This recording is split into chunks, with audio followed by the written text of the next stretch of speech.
Hey guys, today I'm going to talk about Love and Hip Hop Atlanta Season 4, Episode 11, I believe this is.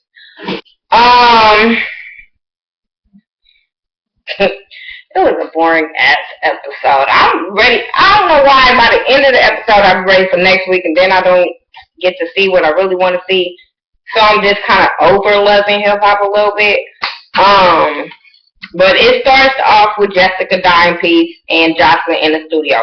And like I said, we get pumped up and be ready for the next week and then be let down on some shit. Because I was so let down on Jocelyn and Dime Piece meet up. I was just like, this is all we gonna get. Like, okay. But, and y'all excuse my hair. Like, it's late.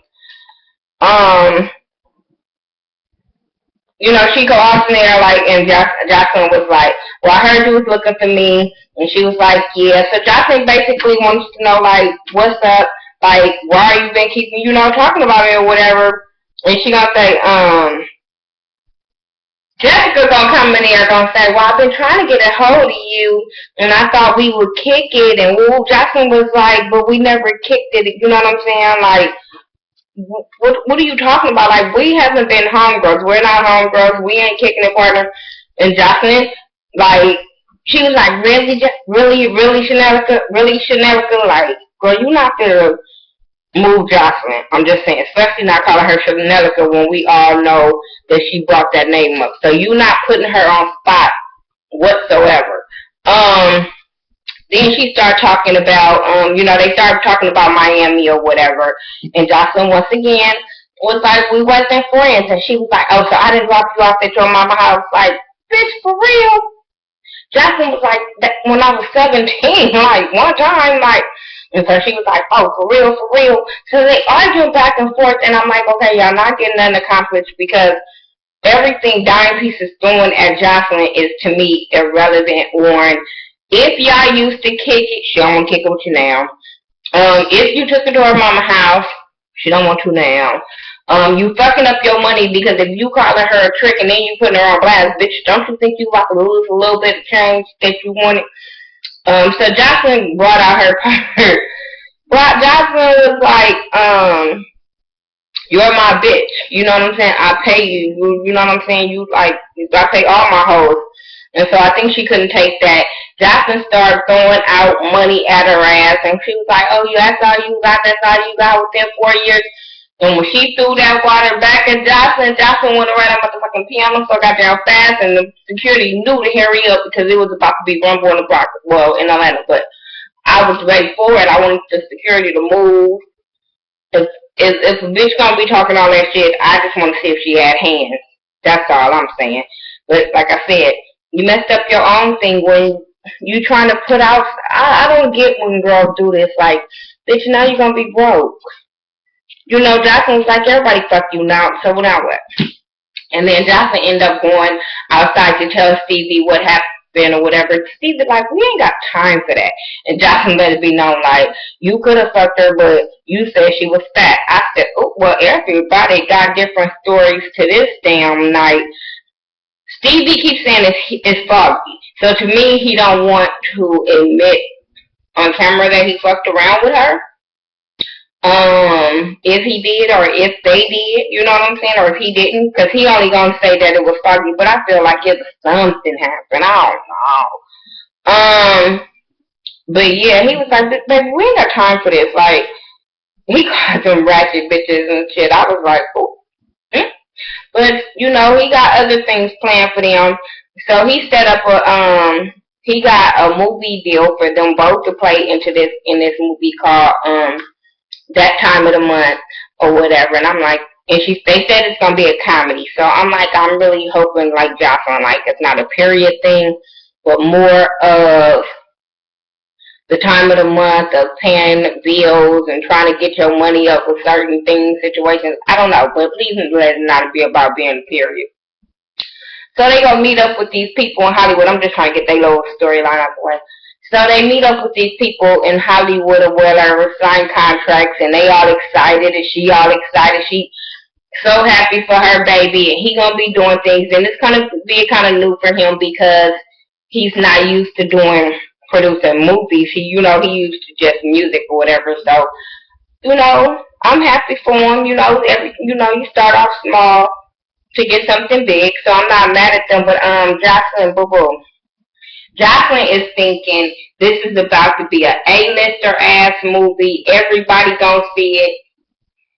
Jocelyn, this sounds like a straight to DVD as a film, and you better hope your fans love you enough to go buy it, watch it on Netflix.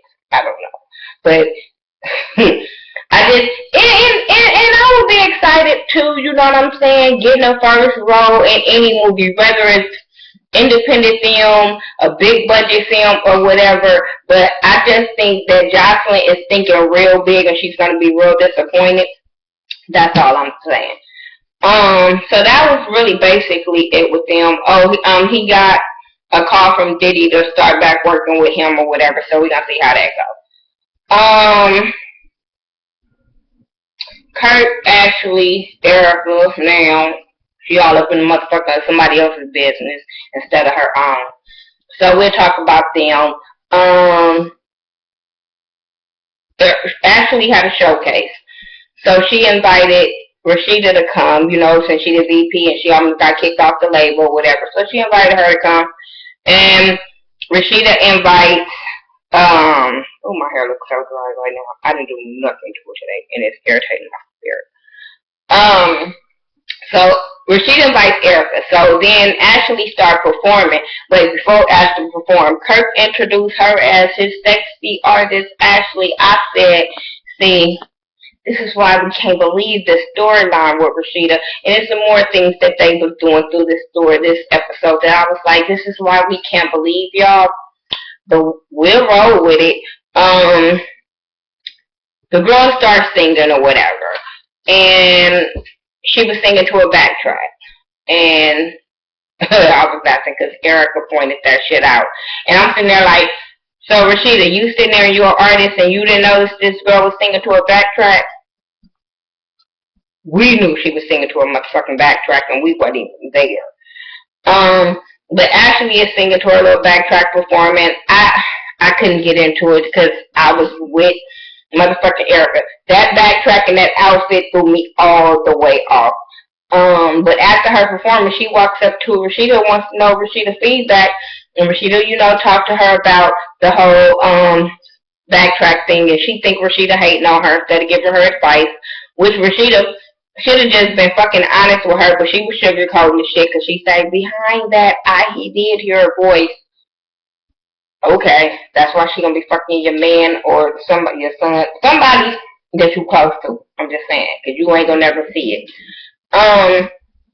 But then the girl brings up about because Erica said something about her outfit. And she was like, well, yeah, your husband, picked this out for me. And I'm like, here we go with this shit again. Like, didn't you just get into it with her about that whole situation and then you want to do it again? Then she tells Rashida about them going on tour together again. So Rashida's sitting there dumbfounded. Erica had me laughing. Even though I felt like, Erica, if she's not going to check her, you can't be checking her. But her was told that bitch to shoot fly, I fell out. And so, Erica had to give Rashida some balls to go say something to Kirk. Kirk was like, yeah, he made up an excuse, like, he just made the decision before she went out on stage. Boy, boo, don't nobody believe that shit. But they gonna go on this promo tour, and Rashida's mad about it, but she ain't gonna do nothing about it, so who gives a fuck? She ended up going to talk with Erica about the whole Kurt and Ashley situation or whatever, and Erica put it out there like, he can be fucking her. I didn't think Scrappy was going to be doing stuff either, but hell, he was doing stuff with Bambi, texting her, talking about they were friends. I said, oh shit, I guess Twitter going to go off now, but okay, I don't follow when it comes to that bullshit, and I didn't check. But, Erica was just telling her to be on guard or whatever, so that night she said she couldn't sleep. Camera's right there, so when she wake up, but she couldn't sleep. But the camera's right there to catch you waking up to make this goddamn phone call. So she calls over there to the hotel instead of calling his cell phone, and actually answers the phone laughing or whatever. And so her and Erica go to the hotel, and she up in the car talking about, I got boots on, like, so she could step actually out if she have to. Well, when they walking in the hotel and she got on heels, I'm like, girl, actually it's gonna break both of your motherfucking ankles in them heels. So I hope she run full speed ahead, that you didn't come to this fight well prepared. I just don't understand. But when she gets to the door, she knock on the door and it ends. But I don't think that she has the right room. I think Ashley is in there with somebody else, and she's in the wrong room, and both rooms are under Kurt's name. That's what I think. Now moving on from there, Dime Piece and, let me see. Yeah. Dime Piece and go to open mic with Carly and Margot. And she was saying how Mimi hasn't been doing what she has to do. She don't want to fuck with Mimi no more. Carly was messy as fuck because Carly was brought up the whole Mimi being a manager to Dime Piece and Margot. So Margot, was tripping about that or whatever. And Dime Piece, that's when she was saying she wasn't satisfied. So Carly then was asked her what happened with her and Jocelyn. Because Jocelyn your homegirl and she your homegirl, you should have brought that up. You should have asked her, then you should have waited until you got with Jocelyn, and you should have asked her, and then if their stories matched up, that's what happened. If their stories didn't match up, you know something off. But for her to bring that up, I'm like, okay, now we understand why Jocelyn ain't, is pissed off at you. Bitch, you over here playing sides, and I'm not here for that. So then after the, oh my God, this bitch, I don't know if we was at the same argument studio thing that Dime Piece was at. She was like, it went down. It went down. She threw money. I threw money. I threw my purse and hit her in the head. I said, I didn't see that part. Did y'all see that part? Maybe I need to go back and watch it. I don't know. But she brought that up or whatever. She brought that up or whatever, and I was just stuck. I was just like, this bitch is lying. So then Dime Piece performed on open mic this song called Disrespectful. And the whole time she's performing, I'm sitting there like, this song is disrespectful. This performance is disrespectful. I didn't like it. Then you don't have on jeans to cover your ass so your ass crack is out, so you holding your pants. All these rappers need to learn how to get stage presence, a stylist. I don't know. You can't expect the world to take you serious and you look like a fucking joke. And Dime Piece looked like a joke to me. It looked like a motherfucker, that stripper or what reality star that's making a joke out of people that really have talent. So then she calls up Carly and Margot up there, trying to put them on spot. And I'm like, why are you calling Carly up there? Did she perform? Because we didn't see it. But she put Margot on the spot. Must have thought Margot was going to do bad, and Margot ripped that shit. I said, oh, wait, I have to go buy this, like, real fast, real soon.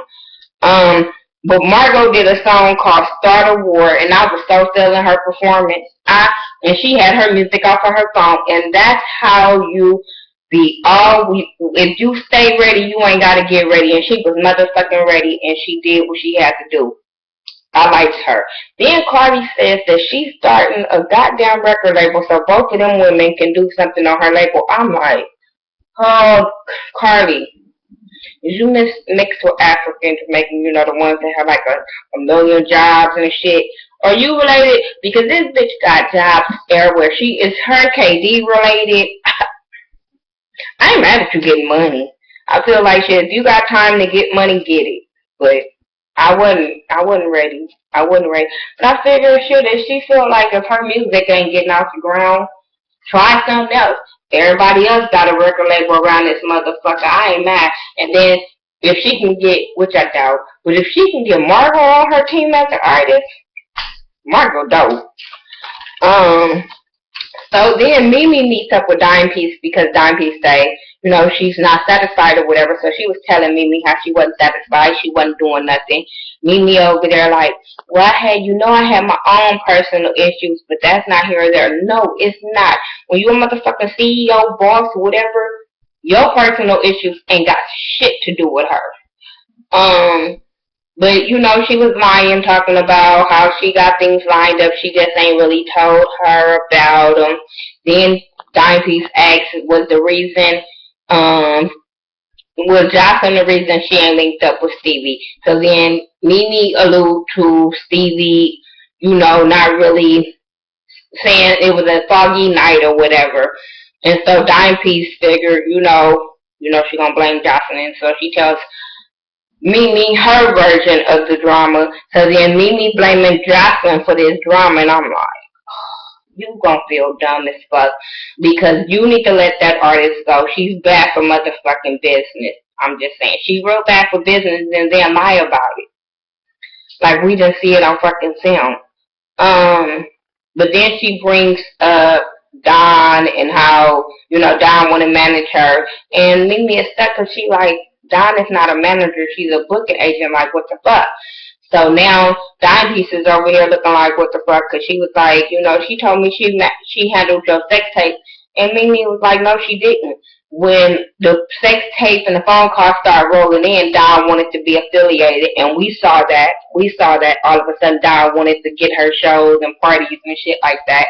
And Don seemed like that. And even Mimi called her ass a fake pimp or wannabe pimp. And I was like, well, yeah, she pimped you. Just saying. And probably would have kept on doing it if you and Nico was still together.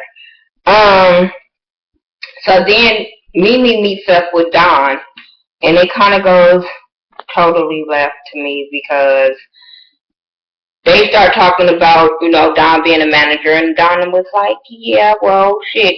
She been down here 3 months, and you ain't doing your motherfucking job, and you ain't got no brain to manage your goddamn self. So how you gonna manage this girl? And then she was like, Dime Piece is about money, and if you ain't making her no money, she'll go somewhere else. And I was like, well, bitch, I hope you taking heed. But then she was talking about all this stuff that she can get Dime Piece. She was just talking shit and bashing, reading the fuck out of Mimi. And Mimi is trying to be classy as fuck, but she would have got boo-bop, but we know Don probably would have kicked me in the ass. I'm just saying. Yeah, they just started going off about some bullshit, and it wasn't going no motherfucking where. So Don ended up walking off, and then Don gonna say, maybe I'll send you a track by a hot producer that you can give Dime or whatever, because that Jazzy say. I'm like, bitch, what you trying to say? What are you trying to say? Because we all know Jazzy Faye have made hits, so I don't get it. But yeah, that's my review for Love and Hip Hop, Atlanta Season 4, Episode 11. Tell me what you guys thought about it. Like I said, it wasn't too much of a good episode to me. I'm waiting on next week. And hopefully it was better than this week, but we know how that shit go. Follow me on Facebook, Twitter, Instagram, Google+, Xbox Live, Snapchat, all social media. I do by the Ghetto View, THA, not THE. And my name is Miss Nika for all my new subscribers, and I'll talk to you guys later. Peace out.